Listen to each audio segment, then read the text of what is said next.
Hello बच्चों, हम अपनी बातों को एक भाषा के माध्यम से ही दूसरों तक पहुंचाते हैं और अपनी बातों को सरल और सीधी तरह से कहते हैं ताकि लोगों को समझ में आ जाए। लेकिन कभी कभी कुछ लोग अपने आप को श्रेष्ठ बताने के लिए अपनी बातों को घुमा फिरा कर उसमें कठिन शब्द और मिर्च मसाला लगाकर कहने लगते हैं। लेकिन धीरे धीरे वो खुद ही अपनी बातों में फंस जाते हैं और लोगों को भी समझ नहीं आता कि ये क्या बात कर रहा है और अंत में वो खुद हंसी के पात्र बन जाते हैं। इन्हीं भावनाओं को व्यक्त करते हुए कवि कुंवर नारायण जी द्वारा रचित बात सीधी थी नामक शीर्षक कविता का अध्ययन करने वाले हैं। मेरी ये वीडियो पसंद आए तो मेरे चैनल टीच इन हिंदी को लाइक एवं सब्सक्राइब जरूर कर दें व अपने क्लासमेट को शेयर करें।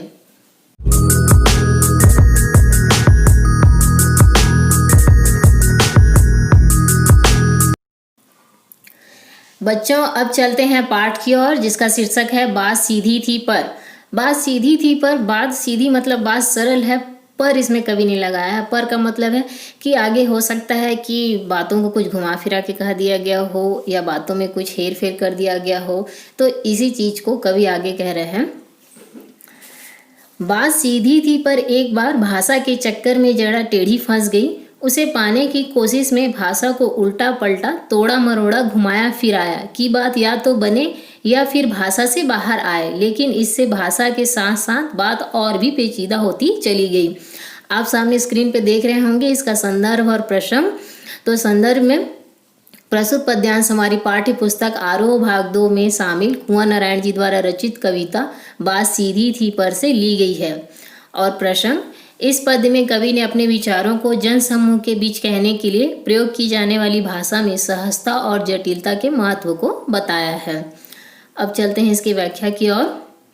इस पद्य में कवि जन समूह के बीच अपने विचारों को अभिव्यक्त कर रहा था। कवि स्वयं से कह रहे थे कि मेरे विचार सरल व सहज थे, किंतु मैंने अपने आप को श्रेष्ठ साबित करने के लिए अच्छी भाषा शब्दों का प्रयोग करना शुरू किया तो मेरे विचार कठिन होने लगे, अर्थात मैं अपने ही भाषा में उलझकर रह गया। इस उलझन से निकलने के लिए मैं भाषा को उलट पलट कर तोड़ मड़ोड़ कर घुमा फिरा कर कहने लगा कि शायद बात लोगों को समझ में आ जाए या फिर भाषा के जाल से मैं ही बाहर आ जाऊं, परंतु बात बनने के स्थान पर और भी कठिन व जटिल होती गई। अब मैं आपको इसे इस तरह से समझा रही हूँ, ध्यान देंगे। कवि कुंवर नारायण जी यहाँ पे ये कह रहे हैं कि वो एक जन समूह के बीच भाषण दे रहे थे, तो वो कह रहे हैं कि बात मेरी सीधी थी, मतलब उन्होंने अपनी बातों को, अपने विचारों को एक सरल तरीके से कहना चाह रहे थे, लेकिन वे स्वयं से सभी के सामने अपने आप को अच्छा बताने के लिए अपने शब्दों में कुछ कुछ हेर फेर कर दिया, कुछ कठिन शब्दों को भी उसमें ला दिया, जिससे उनकी भाषा कठिन हो गई और वो अपने ही भाषा में उलझकर रह गए। लेकिन अपनी भाषा को सरल तरीके से फिर से कहने के लिए उन्होंने अपनी बातों में कुछ उलटफेर किया, उसे तोड़ा मड़ोड़ा और घुमाया फिराया भी ताकि मेरी बात बन जाए, लेकिन उससे और भी उल्टा हो गया। उनकी बात बनने के बजाय क्या हो गई, और भी ज़्यादा उलझती चली गई। उनको ये लगा कि मेरी बात शायद लोगों को समझ में आ जाए, लेकिन ऐसा नहीं हुआ। उनकी बात और भी ज़्यादा उलझती चली गई और वे भाषा के जाल से बाहर आना चाहते थे, लेकिन वो अपने ही भाषा के जाल में फंस गए और उनकी जो बात है वो बनने की बजाय और भी कठिन और जटिल होती चली गई। अब दूसरे पद्य की ओर चलते हैं। सारी मुश्किल को धैर्य से समझे बिना मैं पेंच को खोलने के बजाय उसे बेतरह कसता चला जा रहा था, क्योंकि इस करतब पर मुझे साफ सुनाई दे रही थी तमाशबीनों की शाबाशी और वाह वाह। आखिरकार वही हुआ जिसका मुझे डर था। जोर जबरदस्ती से बात की चूड़ी मर गई और वह भाषा में बेकार घूमने लगी। तो इसका संदर्भ आप पहले जैसा ही लिखेंगे जैसे पहले पद्य में लिखे थे। और इसका प्रसंग है कि इस पद्य में कवि ने अपनी बातों व विचारों को सही व सटीक ढंग से रखने के लिए उचित भाषा के प्रयोग पर जोर दिया है। अब चलते हैं इसकी व्याख्या को और आप सभी स्क्रीन पे ध्यान देंगे। कवि कहते हैं कि अनावश्यक जटिल का मतलब होता है कठिन, है ना। अनावश्यक जटिल और भाषाई सौंदर्य के चक्कर में उलझी हुई भाषा को धीरज से सुलझाने के बजाय उसे उलझाता चला जा रहा था। जिस प्रकार पेंच को खोलने की दिशा में घुमाने की बजाय बंद करने की दिशा में घुमा दिया जाता है, उसी प्रकार मेरी भाषा जटिल होकर अर्थहीन होती जा रही थी। मेरे इस प्रदर्शन पर नासमझ श्रोतागण आनंद लेकर मेरी वाहवाही करके मुझे बढ़ावा दे रहे थे। अंत में वही हुआ जिसका मुझे डर था कि बात के साथ छेड़छाड़ करने से उसका प्रभाव खत्म हो गया। पेंच की चूड़ी घिस जाने पर उसमें कसाव नहीं होता, वह बेकार उसी स्थान पर घूमने लगती है। उसी तरह कवि की बात भी अर्थहीन हो गई और बनावटी लगने लगी। इसका मतलब ये है कि जैसे पहले पद्य में आपने देखा कि कवि अपनी सरल बातों को कहने के बजाय अपनी बातों को घुमा फिरा कर कहने लगा था और उसमें कठिन शब्दों का प्रयोग करने लग गया था, जिससे उसकी जो बात है, जो विचार है, और भी ज़्यादा कठिन हो गए और वो खुद ही उसमें उलझ के रह गया। अब वो आगे कह रहे हैं कि इतनी सारी मुश्किलें थी तो उन मुश्किलों को धैर्य से, मतलब धीरज से समझे बिना ही वो क्या करने लगे, उसमें और उलझते ही चले जा रहे थे। जिस तरह पेंच जानते हो ना कि जैसे कोई दो वस्तु है उसमें खांचा होता है तो दोनों चीज़ को फिट करने के लिए पेंच से किया जाता है, ठीक है। तो पेंच की एक दिशा होती है कि अगर हम उसको एक सही दिशा में घुमाएं तो टाइट हो जाती, कस जाती है ना, और वो दोनों वस्तुएं अलग नहीं होती। लेकिन अगर हम उसको कसने के बजाय उसे दूसरी दिशा में घुमाने लगे तो वो खोलने लग जाती है। तो यहाँ कवि ने इसका यही वर्णन किया है कि जिस तरह पेंच को खोलने की दिशा में घुमाने की बजाय बंद करने की दिशा में घुमा दिया जाता है, तो उसी तरह उनकी भाषा भी क्या हो गई थी, जटिल हो गई थी, अर्थहीन हो गई थी। कहने का मतलब ये है कि उनकी बातों का कोई मतलब ही नहीं रह गया था, कोई अर्थ ही नहीं रह गया था। और वे जिस जगह पे अपनी बातों को कह रहे थे तो वहाँ पे जो श्रोतागण थे, क्योंकि उनको तो उनकी बातें कुछ समझ नहीं आ रही थी, लेकिन उनकी बातों को आनंद लेकर वाहवाही करके उन्हें बढ़ावा दे रहे थे। और कवि को जिस बात का डर था वही हुआ कि उन्होंने अपनी बातों के साथ साथ छेड़छाड़ करना शुरू कर दिया। कहने का मतलब उसे घुमा फिरा कर कहना शुरू कर दिया था। इसलिए उनकी बातों का जो प्रभाव है, जो श्रोतागण के ऊपर संदेश जाता, लेकिन ऐसा कुछ नहीं हो रहा था, उनका प्रभाव खुद से ही खत्म होता जा रहा था। तो जिस तरह से पेंच की चूड़ी जो है वो घिस जाने से उसमें कोई कसाव नहीं रहता। जैसे कि एक पेंच है उसमें ऐसी चूड़ियाँ बनी रहती है, आप लोगों ने भी देखा होगा कि जब तक उसमें चूड़ी बनी रहती है हम उसका यूज करते हैं तो उसमें कसाव आता है। जब दो चीज़ों को हम खांचे में बिठा के पेंच को घुमाते हैं तो कस जाता है। लेकिन अगर उसकी चूड़ी घिस जाए तो पेंच भी कोई काम नहीं आता, वो अपने स्थान पर घूमने लगती है। तो उसी तरह से कवि की जो कविता है वो लोगों के सामने भी वैसी हो गई थी, उसमें कोई भी अर्थ नहीं था और वो पूरी तरह से एक बनावटीपन लेके रह गई थी। अब चलते हैं अंतिम पद्य की ओर। हार कर मैंने उसे कील की तरह उसी जगह ठोंक दिया, ऊपर से ठीक ठाक पर अंदर से ना तो उसमें कसाव था ना ताकत। बात ने जो एक शरारती बच्चे की तरह मुझसे खेल रही थी, मुझे पसीना पोंछते देख कर पूछा, क्या तुमने भाषा को सहूलियत से बरतना कभी नहीं सीखा? इसका भी संदर्भ हम पूर्वानुसार ही लिखेंगे।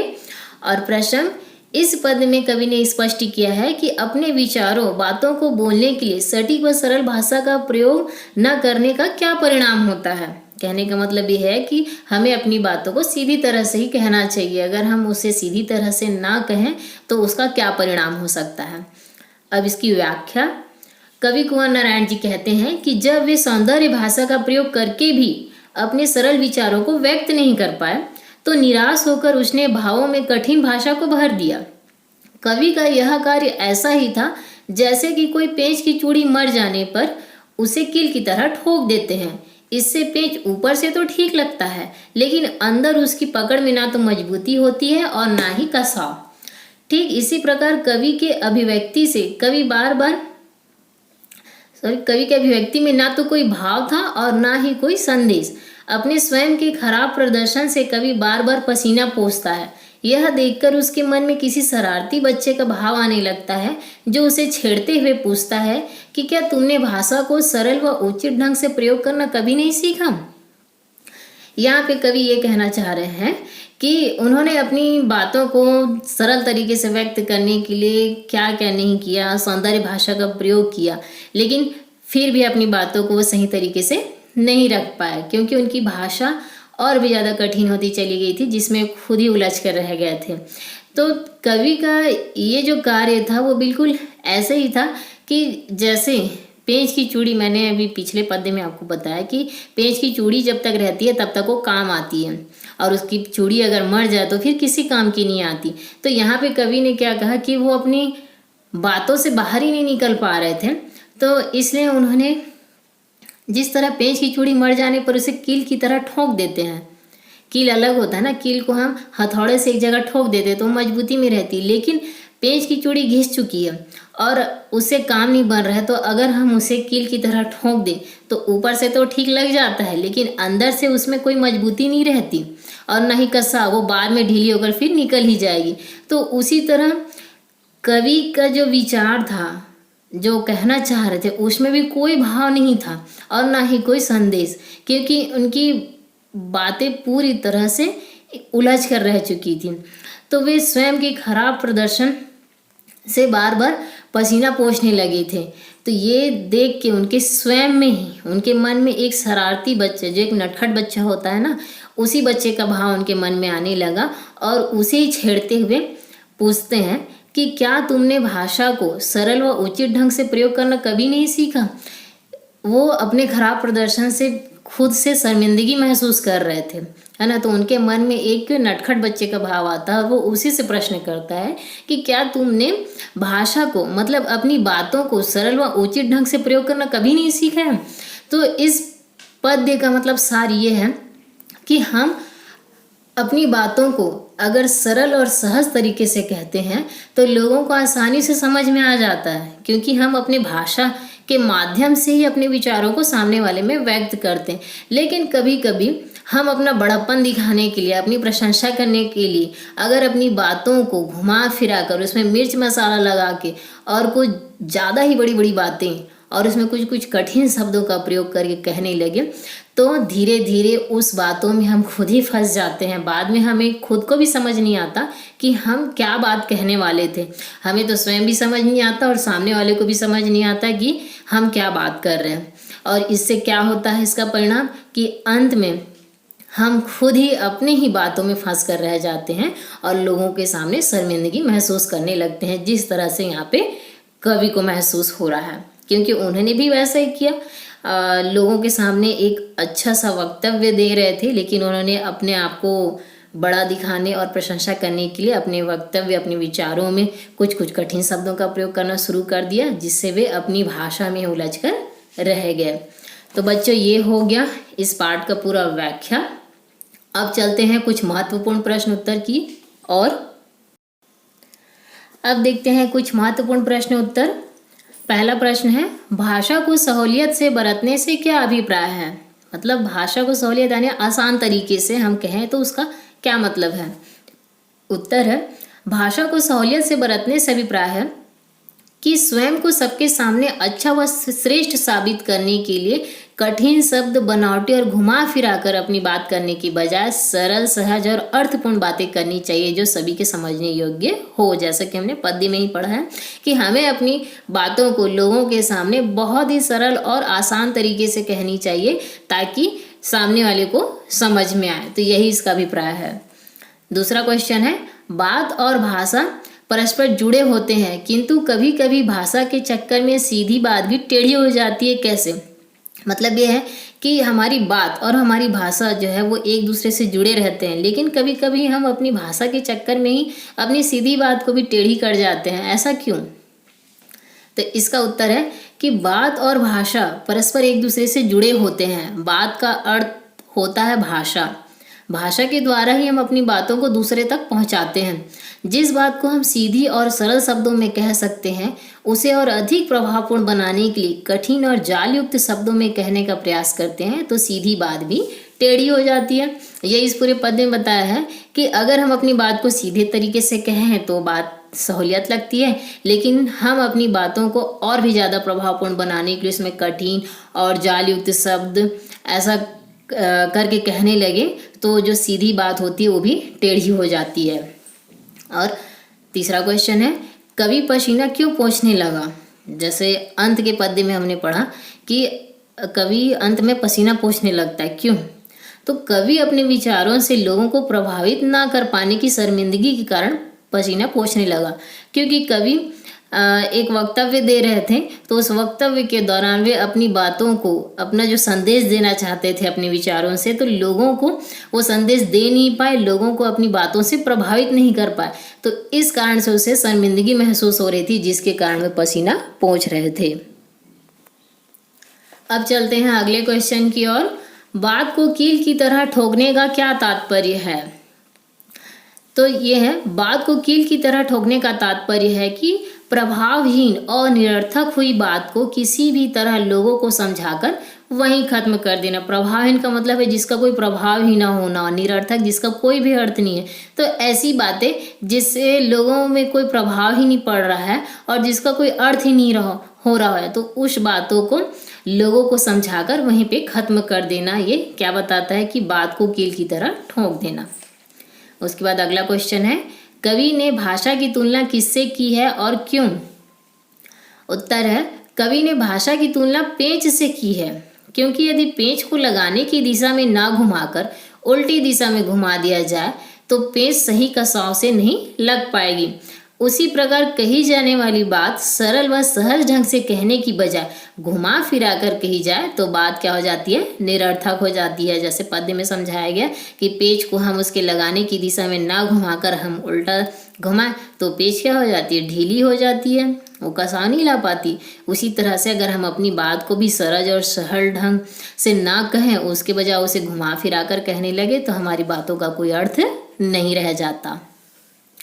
नेक्स्ट क्वेश्चन है, कवि के भाषा को तोड़ने मरोड़ने का क्या परिणाम हुआ? तो इसका उत्तर है, कवि के द्वारा भाषा को तोड़ने मरोड़ने, उलटने पलटने और घुमाने फिराने से बात बनने के स्थान पर और अधिक उलझती गई और भाषा अधिक जटिल हो गई। कवि ने अपनी भाषा को क्या किया था? तोड़ा था, मरोड़ा था, उसे उल्टा पलटा घुमाना फिराना किया ताकि उनकी बात थोड़ी सी बन जाए, लेकिन ऐसा करने से उनकी बात बनने के बजाय और क्या हो गई? और भी ज़्यादा कठिन हो गई और उलझती चली गई। लास्ट क्वेश्चन है, तमाशबीनों से कवि का क्या तात्पर्य है? इस पद में तमाशबीनों शब्द आया है तो इसका मतलब है श्रोतागण। ठीक है, तमाशबीनों से कवि का तात्पर्य श्रोतागण से है। बच्चों, आपकी ये पार्ट की पूरी व्याख्या और प्रश्न उत्तर पूरी कंप्लीट हुई। आप लोग इसे नोट करके अच्छे से तैयारी करेंगे अपने परीक्षा के लिए। आपको ये वीडियो पसंद आए तो लाइक एवं सब्सक्राइब जरूर करें और अपने क्लासमेट को भी शेयर जरूर करें। धन्यवाद।